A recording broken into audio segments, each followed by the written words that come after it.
Malheureusement, une autre fois, on se réunit ici pour des nouvelles assez tristes. Sur l'Iran, cette fois avec une guerre, avec des bombardements. Moi, je pense qu'il y a beaucoup de choses qui ont été déjà dites par mes collègues. Je voulais juste dire que au milieu de ce désastre, au milieu de cette catastrophe, il y a une vraie comédie. C'est que Benjamin Netanyahou, qui a été reconnu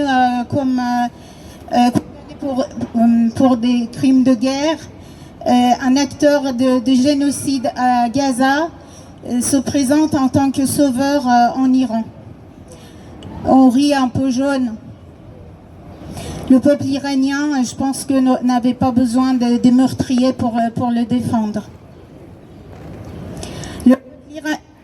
Puis encore plus d'horreur, c'est qu'en même temps que les bombardements, en même temps que le peuple bombardé, apeuré, essaye de fuir les bombes, il donne l'ordre aux gens qu'ils se soulèvent, qu'ils fassent des manifestations et qu'ils fassent tomber le régime. Comme si dans des moments catastrophiques comme ça, dans les moments où les gens ont peur pour leur vie et ils sont en train de fuir, ils peuvent faire la révolution pour Netanyahou. Comme si la révolution c'était un bouton, on appuie dessus, on dit allez maintenant c'est le moment. Le peuple iranien était en train de faire sa révolution. Le peuple iranien, depuis le mouvement Fin Vie Liberté et bien avant ça, il n'y a pas un seul jour, et je le dis et je répète vraiment sans exagérer, il n'y a pas un seul jour en Iran qu'il n'y a pas de manifestation, qu'il n'y a pas de protestation. Et justement, ces bombardements qui ont tout arrêté.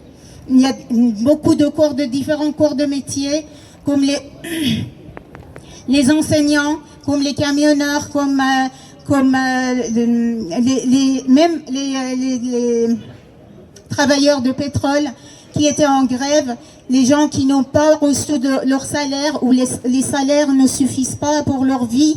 Ils sont sans arrêt en train de faire des grèves et des manifestations et ils n'ont pas attendu Netanyahou. Ce qui est important, c'est de comprendre que nous, on n'est ni pour le gouvernement islamique, ni pour Netanyahou. Ce qui est important, c'est de comprendre que c'est pas avec les bombes qu'on fait une révolution et c'est pas avec les bombes qu'on libère un peuple. Netanyahou. En fait, la réalité, c'est quoi? C'est que Netanyahou est en train de perdre sa place au sein de son pays.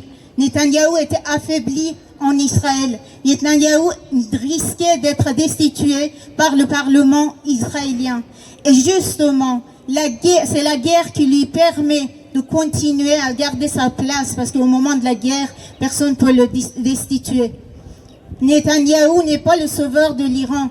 Il veut juste laver sa face de monstre, sa face de meurtrier du monde, en se désignant comme le sauveur du peuple iranien.